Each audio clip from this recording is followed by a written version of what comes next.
அரணம் சுத்தமான தமிழ் பேர்.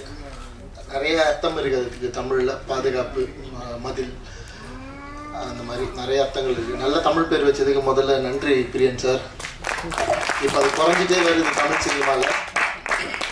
எல்லோரும் இங்கிலீஷில் பேர் வைக்க ஆரம்பிச்சிட்டாங்க ஸ்டைலாக. நிறைய இந்த மாதிரி சொல்கிறப்பவே பவர்ஃபுல்லாக இருக்க தமிழ் பேர்கள் இருக்குது. தேடி வைங்க. இயக்குநர்கள்கிட்ட நான் ஒரு கோரிக்கையாக வச்சுக்கிறேன் இந்த நேரத்தில்.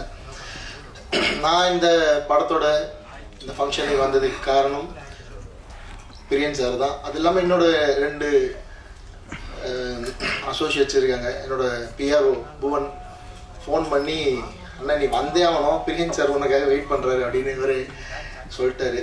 புவன் சொன்னால் எதுவும் மறுக்கிறது இல்லை. ஸோ புவனுக்காகவும் பிரியன் சாருக்காகவும் and Murugan sir MRT music, எனக்கு திரௌபதியும் பகாசுரனும் அவர் தான் பண்ணி கரெக்டாக போய் சேர்த்தார் மக்கள்கிட்ட. அதனால் நீங்களும் கவலைப்பட வேணாம், அவர் போய் சேர்த்துருவார் அந்த ஆடியோவை கரெக்டாக. எங்கே ப்ரமோஷன் பண்ணணுமோ அவங்க ப்ரமோஷன் பண்ணி அந்த பாடலை கொண்டு போய் சேர்த்துருவார். எங்களை மாதிரி மீடியம் பட்ஜெட் மூவிஸ்க்கு வந்து எம்ஆர்டி மியூசிக் வந்து ஒரு பெரிய வரம்.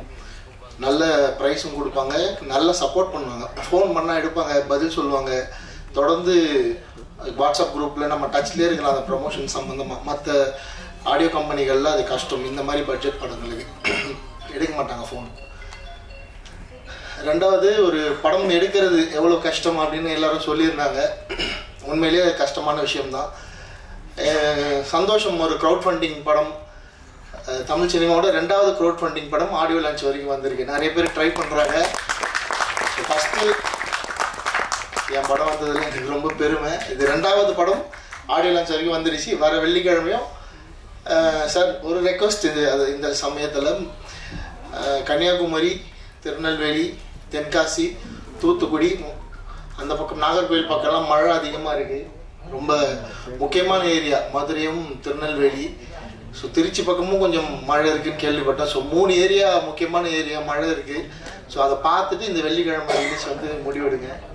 முடியலன்னா கொஞ்சம் ஒரு வாரம் தள்ளி வாங்க. ஏன்னா நீங்கள் இத்தனை பேரோட உழைப்பு இருக்குது, இத்தனை தமிழ் ஆர்வலர்களோட உழைப்பு இந்த படத்துக்குள்ளே இருக்குது. இது மக்கள்கிட்ட போய் சேரணும். இது ஒரு நல்ல டைம் கூட எடுத்துக்கலாம் நீங்கள் இந்த வாரம் அப்படி மிஸ் பண்ணீங்கன்னா. ஏன்னா முழுக்க தமிழ் ஆர்வலர்கள் எல்லாம் இணைஞ்சிருக்கீங்க. இங்கே வந்து உட்கார்ந்தப்போ தான் அது வந்து இன்னும் டீட்டெயிலாக தெரியுது. நான் பிரியன் சார் எனக்கு சொன்னது ஒரு 10 பேர் சேர்ந்து படம் எடுத்துருக்கோம் அப்படின்னு தான் சொன்னார். ஸோ 10மே பாடலாசிரியர்கள், அதுவும் அவர்கிட்ட வந்து பயிற்சி பெற்றவர்கள். அவங்க ஒரு பாடலாசிரியரை கதாநாயகனாக இயக்குனராக உருவாக்கணுன்ற எண்ணத்தால் அவங்களோட சேமிப்பை கொடுத்து பண்ண படம். ஸோ தமிழ்நாட்டில் இருக்கிற அத்தனை தமிழ் ஆர்வலர்களும் இந்த ஒரு விஷயத்துக்காக இந்த படத்தை போய் நீங்கள் தியேட்டரில் பார்க்கணும்னு அவர் கோரிக்கை வச்சுக்கிறேன். அவங்கள போய் சேர்க்க வேண்டியது உங்களோட வேலை தான். இப்போ தமிழ் மீது ஆர்வம் கொண்ட பலர் இருக்காங்க. ஸோ இவங்கெல்லாம் சேர்ந்து எடுத்த படம்னு சொல்லுங்கள், கண்டிப்பாக டிக்கெட் கொடுத்து உங்களுக்காக ஒரு தடவை போய் பார்ப்பாங்க. அதை தாண்டி நான் இந்த படத்தோட ஃபஸ்ட்டு வெர்ஷன் பார்த்துட்டேன். இப்போ ரீசெண்டாக இந்த வெர்ஷன் நான் பார்க்கல. பிரியன் சார் வந்து என்னை கூப்பிட்டு மோர்னிங் இந்த படம் பார்த்தே ஆகணும் அப்படி சொல்லி நான் வந்து போய் பார்த்தேன். ரொம்ப நல்லா ஒரு ஃபஸ்ட் டைம் டைரக்ஷன் பண்ணுற மாதிரி அப்படிலாம் இல்லை. ஏன்னா பிரியன் சாருக்கு சினிமா புதுசு இல்லை, அவருக்கு எல்லாமே தெரியும். இருந்தாலும் ஒரு இயக்குனராக கதாநாயகனாக இருக்கிறப்ப அது ரொம்ப சிரமமான விஷயம். நம்ம மானிட்டர் பார்க்க முடியாது, நடிச்சுட்டு தான் போய் மானிட்டர் செக் பண்ணணும், டபுள் வேலை அது. அப்படி இருந்தாலும் ஒரு தரமான கதையை தேர்ந்தெடுத்திருக்காரு. பர்ஃபார்மன்ஸில், அவங்களோட லொக்கேஷனில், பட்ஜெட்டில் எங்கேயோ சின்ன சின்ன தவறுகள் இருக்கலாம். ஆனால் நல்ல கதை, நல்ல திரைக்கதையை தேர்ந்தெடுத்திருக்காரு. அதில் கண்டிப்பாக அந்த படம் ஜெயிக்கும், நிற்கும். ரொம்ப நல்ல சஸ்பென்ஸ் த்ரில்லர். இந்த படத்தில் வந்து இவர் கேரக்டர் நல்லவரா கெட்டவரா, அந்த வீட்டை சுற்றி நடக்கிற அமானுஷ்யங்கள் உண்மையில் அமானுஷ்யமா அமானுஷ்யம் இல்லையா, இந்த மாதிரி நெகட்டிவ் பாசிட்டிவ்னு மாறி மாறி அந்த டைமென்ஷனில் தான் போவோம் ஸ்க்ரீன் பிளே. அது அது தமிழ் தெரிந்த புலவர்களுக்கே உண்டான திறமை போல் அவ்வளோ அருமையாக எழுதியிருக்காரு அந்த விஷயங்கள்லாம். ஸோ இந்த படத்தில் வந்து ஒரு நெகட்டிவாக பாசிட்டிவாக அப்படின்னு ஸ்க்ரீனில் பார்த்து தெரிஞ்சுக்கோங்க. அது ஃபர்ஸ்ட் ஹாஃபில் ஒரு மாதிரி இருப்பார், செகண்ட் ஹாஃபில் ஒரு மாதிரி இருப்பார்.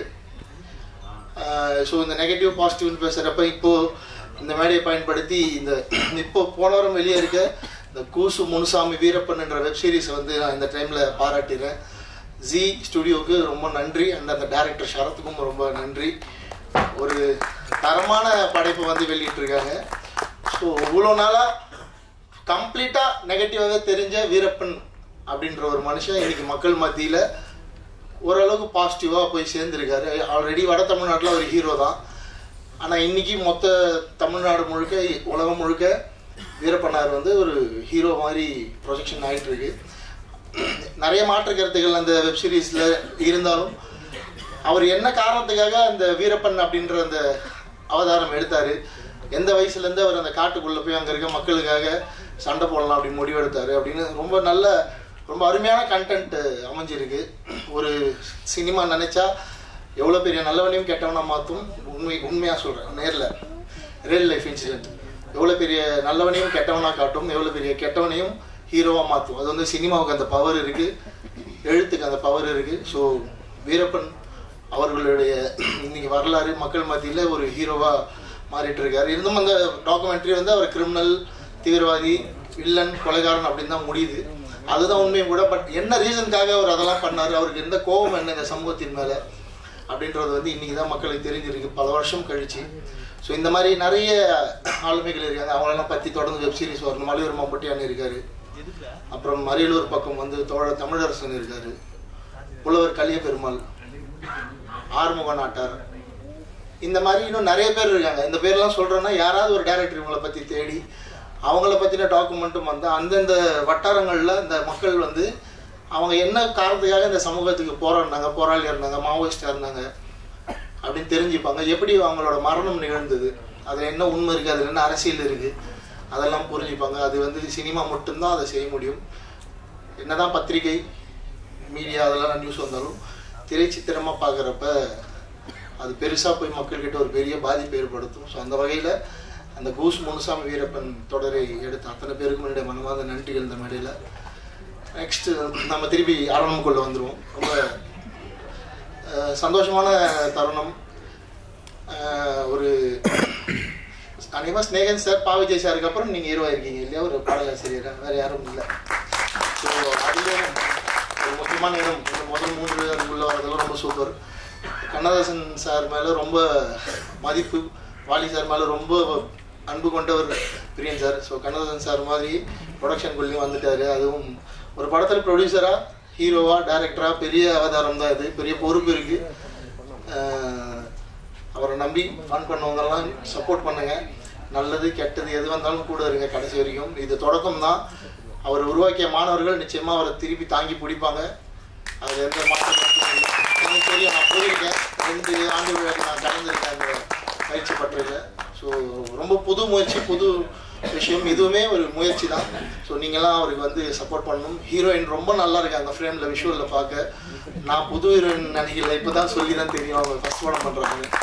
ரொம்ப நல்லா பர்ஃபார்ம் பண்ணியிருக்காங்க, சூப்பராக இருக்காங்க விஷுவலாக ஸ்க்ரீனில் பார்க்க. அண்டு படத்தை ரிலீஸ் பண்ணுறதுக்கு ஒரு மனுஷன் வந்திருக்காரு. அது இந்த காலகட்டத்தில் அதுக்கே தனியாக நீங்கள் அவருக்கு ஒரு கைத்தட்டல் கொடுக்கணும்.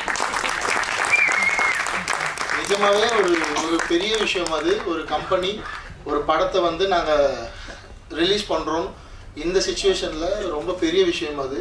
ஸோ அவருக்காக தான் நான் சொன்னேன். இந்த வெள்ளிக்கிழமை தப்பாக எதுவும் எடுத்துக்க வேண்டாம்.